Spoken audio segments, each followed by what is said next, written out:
ఒక కార్యక్రమంలో ఈ ధ్రువరాటి అనేవాడిని ఎట్లా కట్టడి చేయాలి అని చెప్పి ఒక ప్రశ్న అడిగితే అదొక చర్చకి దారితీస్తుంది. అని మనం ఎట్లా ఆపలేము.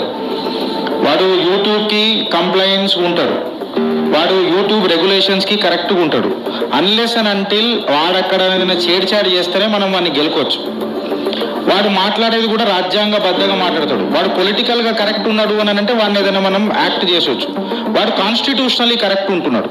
అతని మీద పని కట్టుకుని తప్పుడు ప్రచారం చేస్తూ జోకర్ని చేసేలాగా వరుసగా పోస్టులు పెట్టాలి అని చెప్పి ఆ చర్చలో పాల్గొన్న ఒక పెద్ద మనిషి సలహా ఇస్తున్నాడు. ఎలాంటి పోస్టులు కూడా అతను చెప్పాడు, ఒకసారి వినండి. ధ్రువరాటిని సోషల్ మీడియాలో ఫేస్బుక్, ట్విట్టర్ ప్రతి చోట కూడా ఉద్దేశపూర్వకంగా కమెడియన్ చేస్తే చాలా బాగుంటది.